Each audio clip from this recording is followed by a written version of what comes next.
Olá, pessoal. Bom dia, boa tarde, boa noite para quem está assistindo em qualquer horário. Hoje a gente vai falar sobre análise do ciclo de vida. Vamos ver o que é isso, então? Antes eu vou apresentar para vocês a estrutura da nossa aula, tá? Eu vou apresentar para vocês, então, inicialmente, o que é esse conceito, né? Da análise do ciclo de vida, que resultados a ACV pode fornecer. Vou falar um pouquinho como funciona, né? Quais os modos de operar dessa ACV. Como é que faz para montar uma análise do ciclo de vida, né? E quem é que monta isso, né? Uma proposta inovadora, né, de alguns pesquisadores brasileiros de simplificação da análise do ciclo de vida, que é chamada de ACV modular. E, por fim, uma declaração ambiental do produto. Vou falar para vocês sobre a declaração ambiental do produto, que vai ser o instrumento que o designer de interiores possivelmente vai utilizar para identificar produtos mais sustentáveis ou menos sustentáveis, tá? Então, a primeira coisa, né? O que é a análise do ciclo de vida, né? A análise do ciclo de vida é um método de avaliar o impacto ambiental total de um material, né? De um material, de uma edificação, de um produto, de um sistema, ou de uma instalação ao longo de seu ciclo de vida, né? O ciclo de vida de um material, de um produto, ele começa lá na extração da matéria-prima, né? E ele vai atravessando as sucessivas etapas, né? Aqui o processamento dessa matéria-prima, depois a industrialização em outros produtos derivados daquela matéria-prima, o transporte, a distribuição, o consumo e o reuso, a reciclagem ou então a deposição daquele material, né? Se não for passível de reciclagem. E todas essas etapas, essas sucessivas etapas, são componentes do ciclo de vida do material, do produto ou da edificação, né? Então, a análise do ciclo de vida é um método de avaliar quais são os impactos de um determinado produto, material ou edificação durante todo o seu ciclo de vida. Então, eu vou falar um pouquinho para vocês do histórico, né? Isso foi desenvolvido pela primeira vez lá em 69, né? Foi uma iniciativa lá da fábrica da Coca-Cola, né? Que contratou o William Franklin, que era um pesquisador, né? Para analisar o impacto do engarrafamento do líquido, né? Da Coca-Cola em plástico ou em vidro, né? Que era como era anteriormente. Depois eles adotaram o invase plástico, né? Já em 1990, a Sociedade de Toxicologia e Química Ambiental definiu uma terminologia para padronizar esse método de avaliação de impacto ambiental, né? A ACV. E em 91, o Programa Ambiental das Nações Unidas adotou a ISO 14040 para avançar nesses processos de caracterização da análise do ciclo de vida dos produtos, materiais e edificações. Por que se faz, né, uma análise do ciclo de vida? Porque as atividades produtivas, elas têm diversos impactos ambientais, né? Elas contribuem para a mudança climática, acelerando a emissão de CO2 na atmosfera. Elas causam, não só, né, mas elas também, né, acelerando a emissão de CO2, elas causam fertilização excessiva, né, despejando elementos químicos na água e esses elementos vão parar em zonas agricultáveis, né, e causam uma série de distúrbios, né.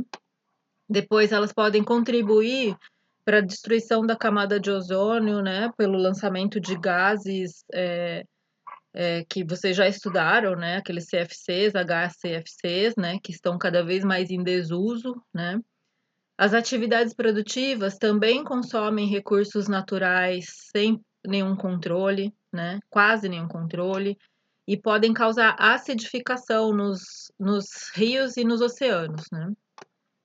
Então, para a gente identificar, né, quais são as melhores escolhas que a gente tem na adoção de materiais, de produtos, né, para compor uma edificação, um projeto de interiores, nós precisamos de instrumentos que possibilitem que a gente possa enxergar, né, todas as fases desse ciclo de vida desses materiais, desses produtos, para que a gente possa escolher de forma mais eficiente os processos que são menos danosos ambientalmente, tá?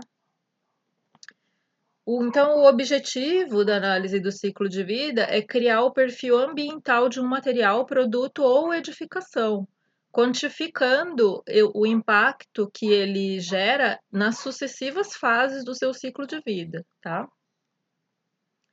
Como eu disse, né, tem uma norma NBR para isso, né? E se vocês quiserem baixar lá pela biblioteca do Instituto, vocês conseguem baixar essa NBR ISO 14040, Princípios e Estrutura da ACV, né?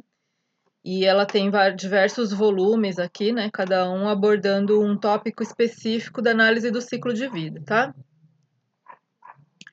Então, como que a análise do ciclo de vida opera, né? Ela vai, em cada etapa desse ciclo de vida, identificar os fluxos, né? Tanto de energia e matéria que adentram nessa etapa, quanto o que sai dessa etapa, né? Em forma de resíduos, e resíduos, como a gente viu lá na aula de fluxo de materiais, né? Tanto as emissões, quanto resíduos sólidos, né?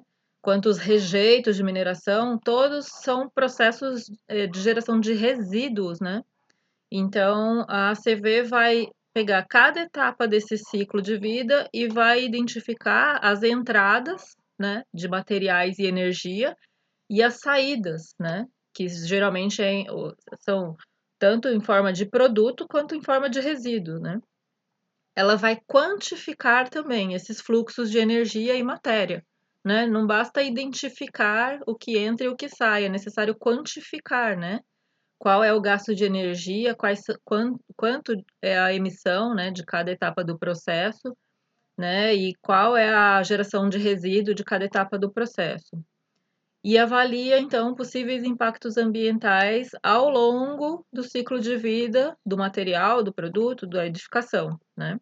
Então, aqui a gente tem, né, desde a extração, fabricação, durante a construção de uma edificação, durante sua fase de operação, né, que é super importante, porque é a fase mais duradoura, né, de uma edificação, é a fase de operação, né? Ela vai lá para os estoques e vai durar lá no ciclo de vida, se a gente for lembrar, né, a edificação, vem toda aquela matéria-prima, passa por produtos, pela industrialização, até se tornar um elemento componente dos estoques que vai durar de 30 a 50 anos ou mais, né?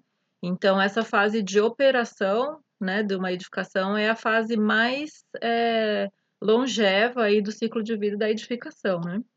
E por fim, na sua fase de demolição, né? Para a gente entender um pouquinho, né, a análise do ciclo de vida, a gente precisa entender dois conceitos-chave aí, né? O primeiro é a fronteira desse estudo, né? Então, a depender do objetivo do estudo, a fronteira vai ser de um tipo ou de outro, mas as mais comuns que a gente pode encontrar, né, são do berço ao túmulo, né? É quando se avalia um produto desde sua fase inicial lá na extração até a última fase, se vocês forem lembrar daquele processo linear lá da economia que a gente descreveu, né? Uma setinha atrás da outra, né? Lá no começo é o berço, né? Quando a gente extrai a matéria-prima, e no final, quando esse produto, né, ou material é descartado, é o túmulo, né? Então, um dos limites aí da ACV, né, das fronteiras, né, com que se pode construir um estudo de análise do ciclo de vida é do berço ao túmulo, né? Uma outra possibilidade, né, é do berço ao portão. O que que é isso? Por exemplo, um fabricante de cimento, ele pode fazer um cálculo da análise do ciclo de vida de um determinado produto lá cimentício, né? Desde que é extraída a matéria-prima, passando por todos os processos dentro da fábrica lá da cimenteira, né? Até o momento que esse produto é colocado num caminhão para ser transportado para uma obra, né? Passou do portão da fábrica, ele não vai contar mais. Então, esse é um outro limite, uma outra fronteira aí de uma análise possível, né, do ciclo de vida, tá? E o do berço ao berço, né? Também pode ser quando esse processo contempla aí a reutilização ou a reciclagem desse material ou produto, né, depois que ele foi descartado, né? Então é possível também incluir essa etapa aí, se for possível reciclar. E a unidade funcional, né? Para que que serve a gente delimitar uma unidade funcional num estudo de análise do ciclo de vida? Para poder comparar produtos, né?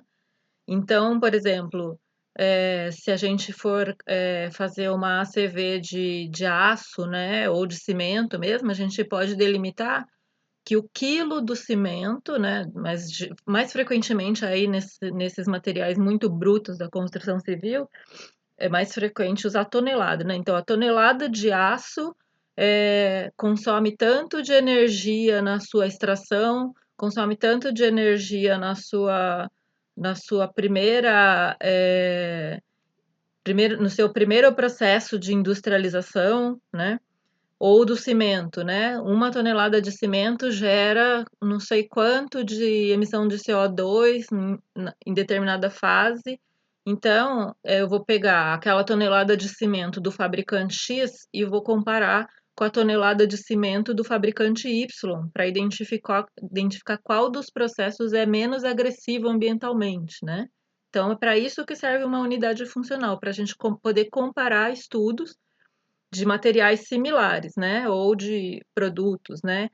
E tem outras unidades funcionais possíveis, né? A unidade habitacional. Então, eu quero fazer uma análise do ciclo de vida de uma casa, do Minha Casa Minha Vida, ou um apartamento, né? Um apartamento do Minha Casa Minha Vida, quanto ele consumiu de energia ao longo do seu processo até a fase de operação?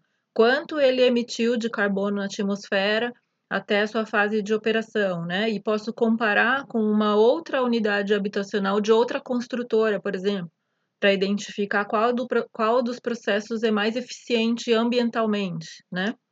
Pode ser unidade de produto, tonelada de produto ou megajoule de energia também, outras unidades funcionais possíveis. Então, só para a gente deixar claro aqui, né?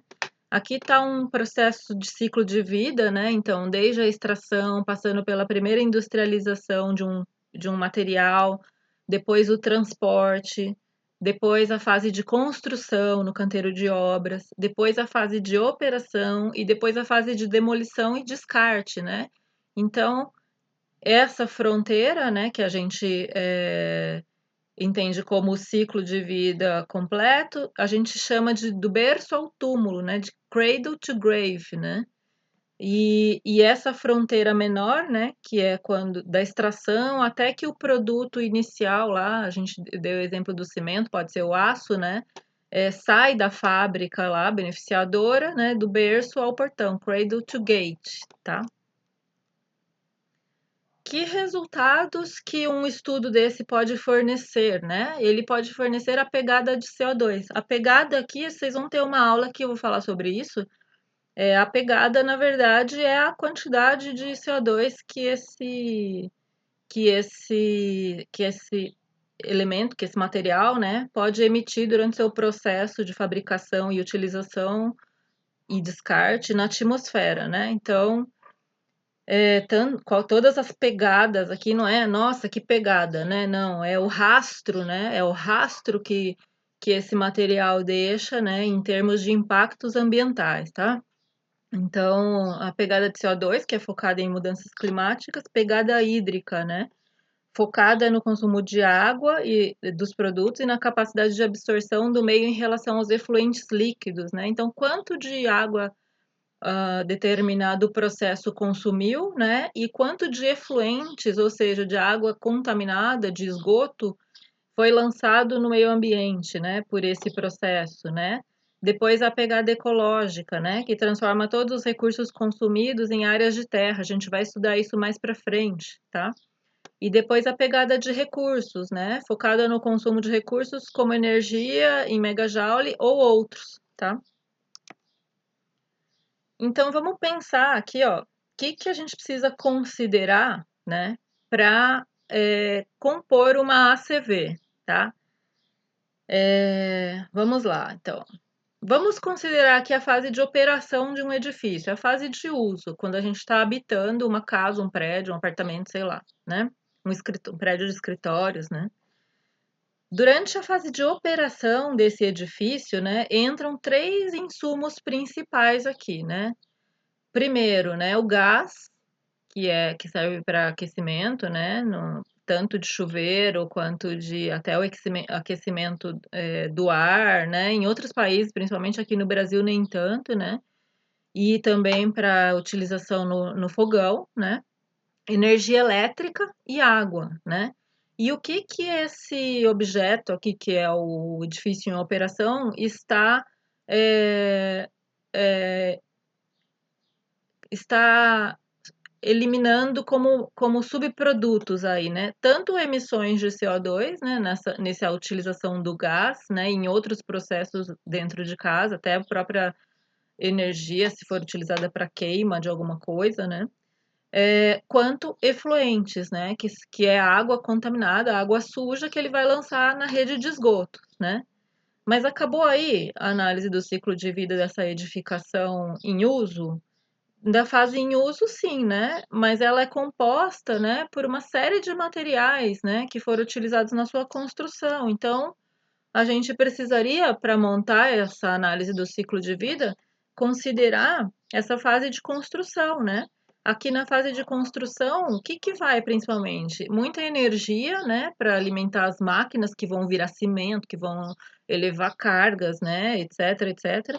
Água, né, que é fundamental para a mistura dos materiais, e diversos outros insumos, né? Cimento, tijolo, aço, pedra, nossa, que mais, né? Zilhões de materiais a gente pode pensar aí, né?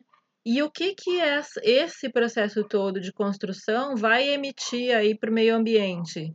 Resíduos, né? Resíduos da construção, né? Então, isso tudo aqui, todo esse processo aqui, né, de entradas e de saídas aqui desse processo de construção também vai precisar compor, né, o impacto ambiental dessa edificação, né?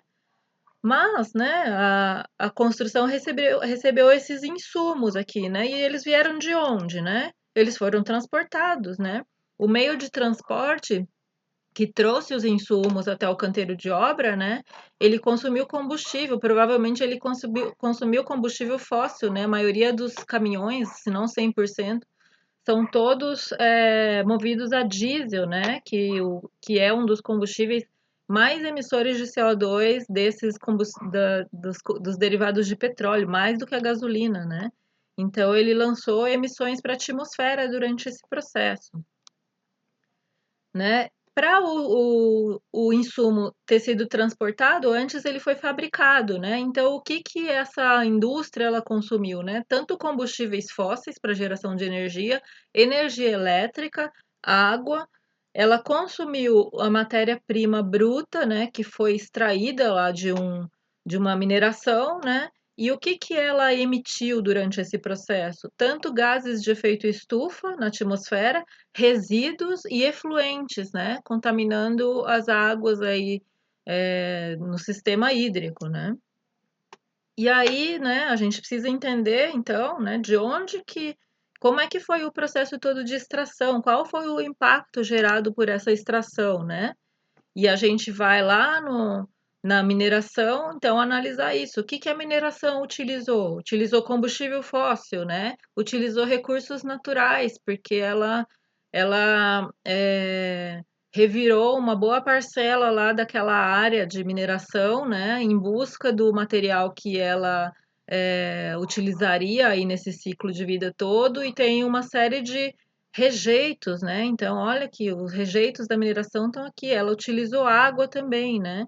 E ela emitiu gases para a atmosfera, né? Porque utilizou combustível fóssil para movimentar aquelas máquinas, aqueles caminhões, aqueles tratores, né? Aquele monte de equipamentos lá na mineração, né?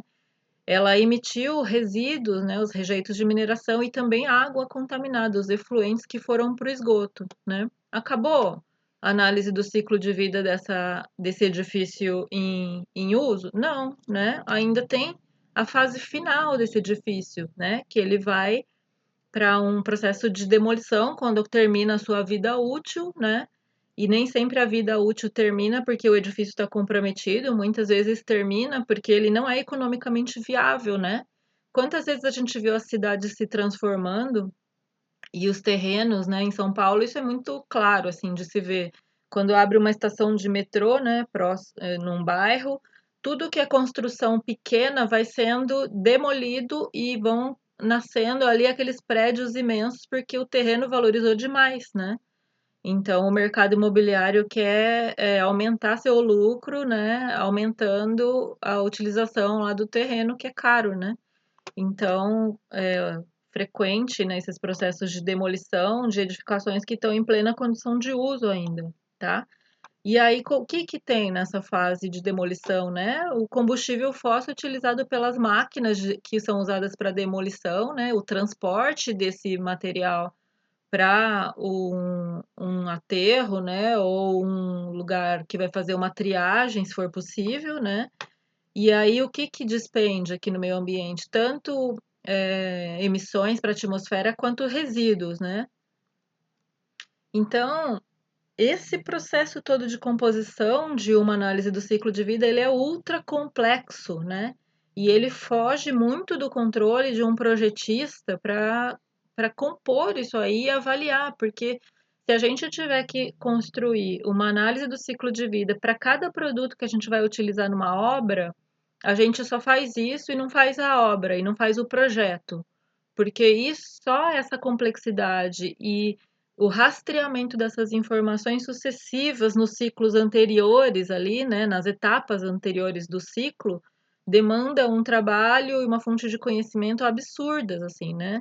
E o ciclo não se encerra ali, né? Então a gente pode pensar, por exemplo, né, desse combustível fóssil que foi utilizado, né? Quais são os ciclos anteriores? Porque o combustível em si já é um produto, né?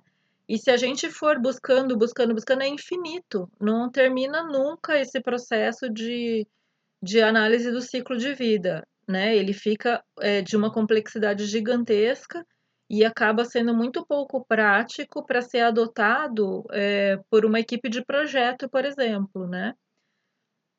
Mas ao mesmo tempo, né, o que eu acho que é super importante vocês terem muita consciência que, e é um dos objetivos dessa aula, além de mostrar para vocês as sucessivas etapas que podem impactar ambientalmente, né, pelo uso, pela aplicação de um produto ou de um edifício ou de um material que seja, né, é a gente pensar, né, como é muito mais complexo a gente atribuir uma característica de sustentabilidade a um material, a um processo, né? Do que simplesmente a gente se focar somente na etapa do uso, né? Então, posso dar um exemplo aqui, né? Ah, essa torneira, ela é sustentável porque ela economiza água, ela faz a água virar jato. Será que ela é sustentável mesmo, né?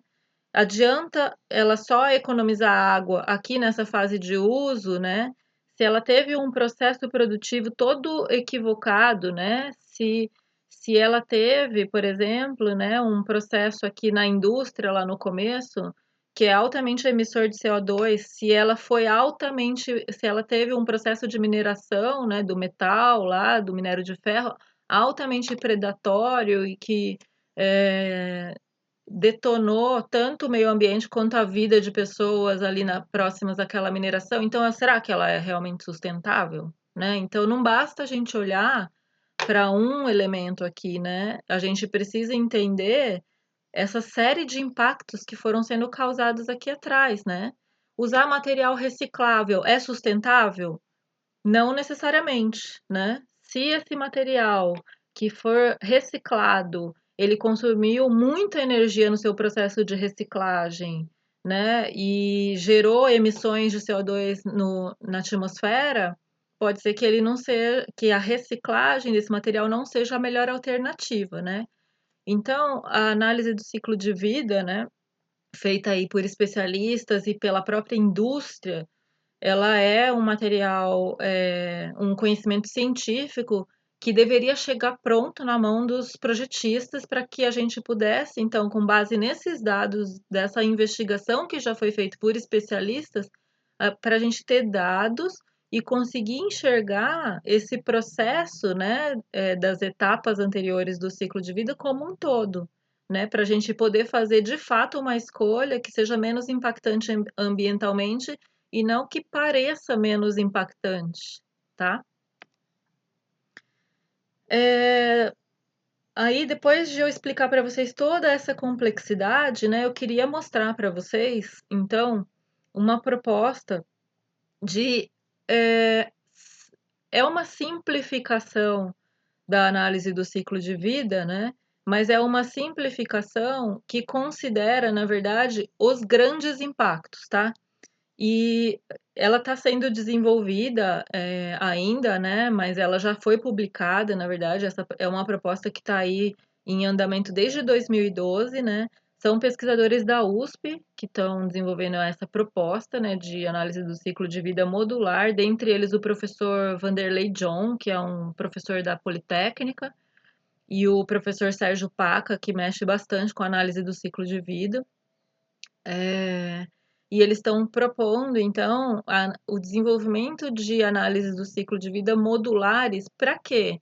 Para que a análise do ciclo de vida seja um instrumento factível, né? Que não se perca nessa complexidade infinita, porque isso acaba dificultando muito o processo de construção da ACV e aumentando muito o custo de elaboração de um estudo desse, porque é muito mais tempo que demora para ser feito e precisa de muitos recursos. O pesquisador pode ser que tenha que ir visitar várias indústrias para poder comparar, né? E são, na verdade, são processos que deveriam ser desenvolvidos até em dissertações de mestrado ou tese de doutorado, de tão grandes, né? E eles propõem, então, que a análise do ciclo de vida modular se foque nos principais impactos, que seriam, então, o consumo de energia durante o ciclo de vida, o consumo de água, o consumo de recursos separados, então, da energia e da água, que são recursos minerais, né? Lá na mineração, né? Qual foi o consumo de recursos durante toda aquela fase, a geração de resíduos, né? Quanto resíduo cada etapa do ciclo gerou e as emissões de CO2, né? Então, esses pesquisadores que já vêm estudando isso há muito tempo e já têm artigos internacionais publicados,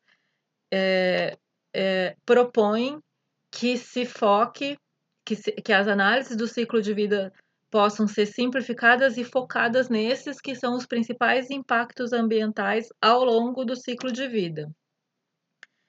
E aí, como que a gente faz para acessar esse tipo de informação que a análise do ciclo de vida, a ACV, pode trazer para a gente já de forma pronta, né? Então, tem duas notícias, uma boa e uma ruim, né? A boa é que já existem diversas empresas aí se adequando para o uso desse instrumento, né? E essa transparência no seu processo produtivo. E elas fazem declaração ambiental do produto para os seus produtos diferentes, né? Então, em inglês, né, que é mais fácil da gente achar, Environmental Declaration Product, EDP, essa é a boa notícia. Existem empresas fazendo essa declaração ambiental de produto. A má notícia é, dificilmente a gente vai achar um produto brasileiro que tenha uma declaração ambiental de produto, né? E, e para a gente utilizar a declaração ambiental de produto de um produto estrangeiro, os dados que tem lá não são compatíveis com a nossa realidade, porque existe uma série de diferenças, né?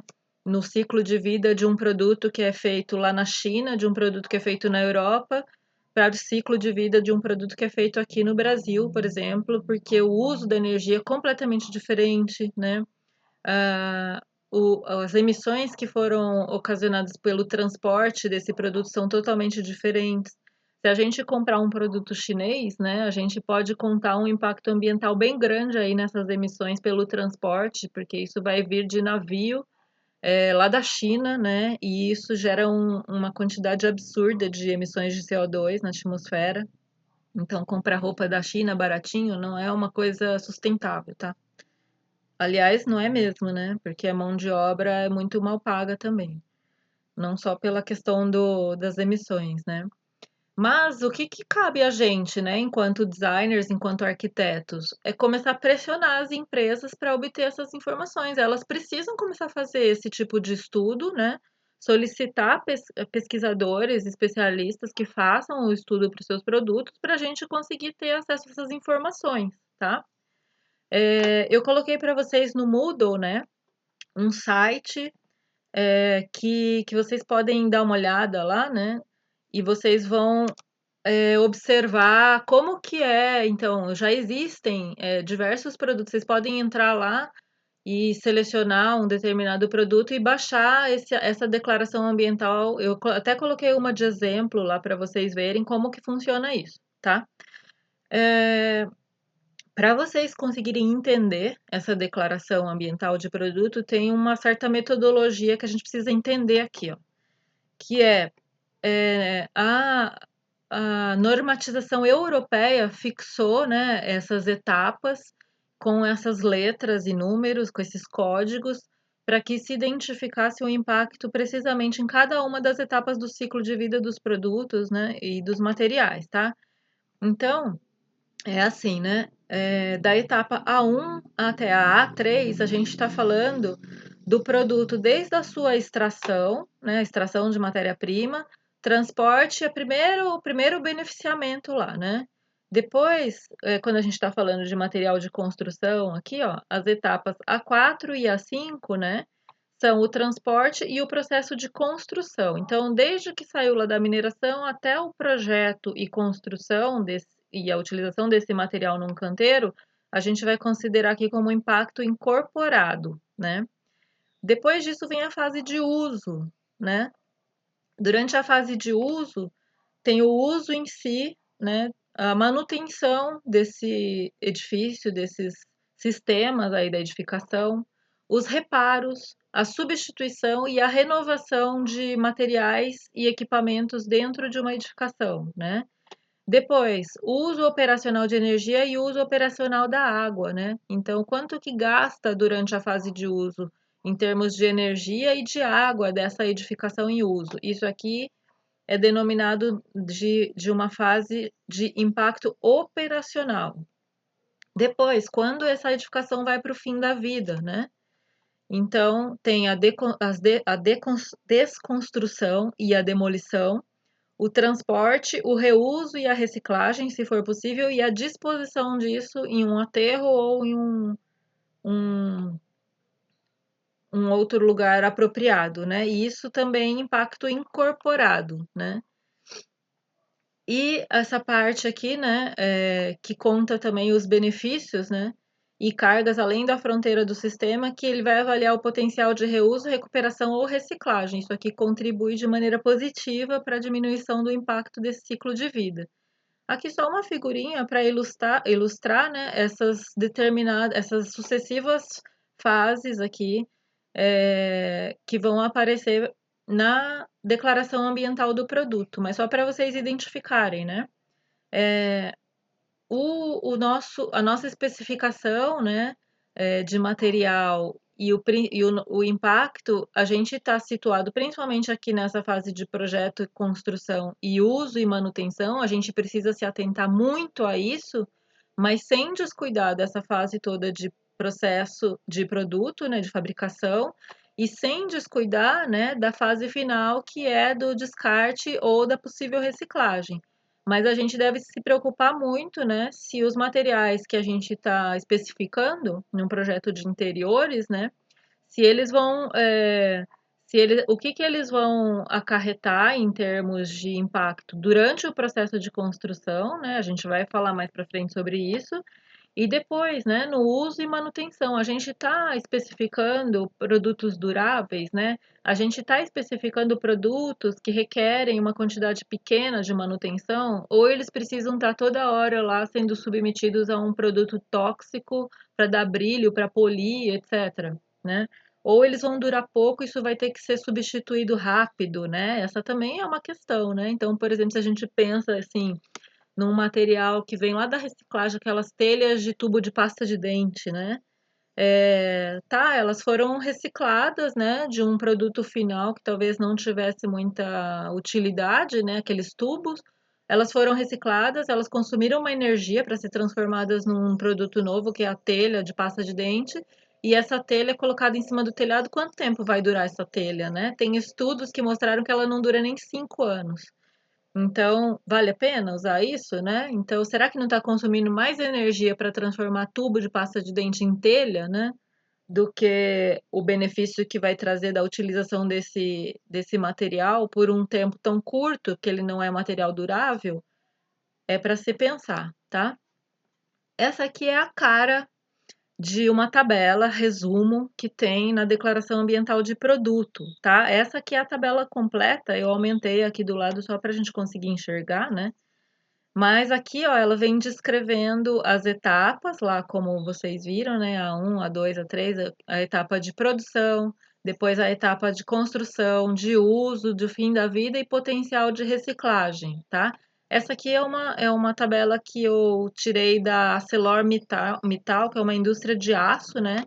E o produto que ela está analisando aqui são folhas de aço laminadas a quente, tá? Então, o que que ela traz aqui, ó? Nesse primeiro bloco, né, ela está falando sobre o impacto ambiental. Então, ela vai analisar item por item aqui, né, ó, potencial de aquecimento global, é, emissão de ozônio na camada de gases para a camada de ozônio, acidificação de terra e de água, eutroficação, eutroficação, ai, falhou essa palavra, agora eu não vou lembrar. Eutrofização, é, e etc, né? Outros impactos ambientais aqui nesse primeiro bloco. Depois, né, nesse segundo, ó, o uso de recursos, né? Então, quanto de uso de recursos, né? E em cada e quais são as fases em que tem esse uso de recursos, né? Então, está especificado aqui também, né? Depois, né? As emissões, né, e resíduos, geração de resíduos, né, o que que tem aqui, né, de impacto, né, e esse impacto tem números certinhos aqui que a gente, e aqui está a unidade, né, se eu pegar esse aço da ArcelorMittal e comparar com outro aço de outro fabricante, eu vou comparar essas duas tabelas, né, e qual é o impacto que cada produto está gerando em cada etapa do ciclo, tá? Então, isso possibilita que a gente faça melhores escolhas, e escolhas ambientalmente menos impactantes, né? Impacto sempre vai ter, mas a gente deve poder escolher umas soluções de menor impacto possível, tá? Então, espero que muito em breve, né, a indústria brasileira também possa fornecer esse tipo de tabela, né? E aí vocês vão estar preparados para conseguir entender o que que é a informação importante aqui nesse material. O relatório todo de declaração ambiental de produto, ele não é só essa tabela, ele é um relatório textual, mas essa é a tabela resumo, né, que é uma das partes mais importantes aí, tá? E aí eu coloquei para vocês esse link lá no Moodle para vocês olharem. É um site, né, que faz essa declaração ambiental de produto. Infelizmente é um site europeu e acho que não tem em português, né? Mas se vocês entrarem nessa aba, né, que é Using EPD, né, que é usando a declaração ambiental de produto, vocês podem pesquisar um determinado material, mas aqui embaixo já vem uma listinha grande, né, de materiais que a gente geralmente consome, ó, tecidos, né, calçados, mobiliário, né, e outros bens, né? Que mais aqui que tem? Olha, material, produtos de construção, depois tem forros, né? Pisos, né? Então vocês podem clicar aí e abre esses, esses itens aí e vocês vão ver uma série de produtos, né? Então é interessante abrir um ou outro, né? E entender como é que foi feita essa declaração ambiental de produto e até mesmo comparar um com o outro. E também, né, assim, na medida de que vocês forem trabalhando, tudo começar a cobrar fornecedor, né? Onde está essa declaração ambiental de produto? Como que eu vou saber se realmente o produto é sustentável, se for comparar com um produto de outro fabricante, né? É sustentável ou não é? Não dá para a gente se basear exclusivamente na etapa do uso, né? Ou só porque é reciclado é sustentável, não, né? É muito mais complexo que isso e a indústria precisa fornecer esse tipo de informação e a gente precisa cobrar para que isso se torne uma realidade na nossa profissão, tá? Então, vamos só fechar aí, né? Retomar um pouquinho os assuntos. Peraí que minha bateria tá quase acabando, deixa eu só ligar meu computador aqui. Então, o que que eu falei para vocês? Apresentei o conceito de análise do ciclo de vida, né? Da onde ele surgiu, é, como que foram os primeiros estudos ali, né? Mostrei para vocês o tipo de resultado que a CV pode fornecer, né? Pegada hídrica, pegada de carbono, de recursos de energia, tá?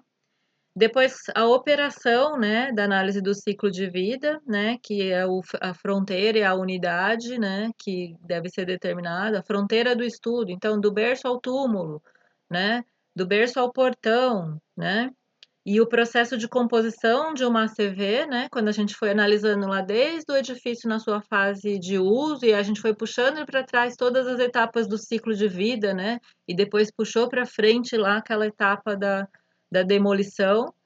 Falei para vocês sobre esse estudo novo aí do pessoal da USP, né, da CV modular, né, que é uma forma de simplificar esses estudos para que esse estudo se torne de fato acessível e utilizável, né, em grande escala. E por último, a declaração ambiental de produto, que é o relatório, né, de impactos ambientais de cada produto e aquela tabela que a gente precisa entender, né, como que se utiliza para a gente de fato conseguir aplicar nos nossos projetos, tá bom, turma? A bibliografia que eu usei é essa e é isso aí, ficamos por aqui.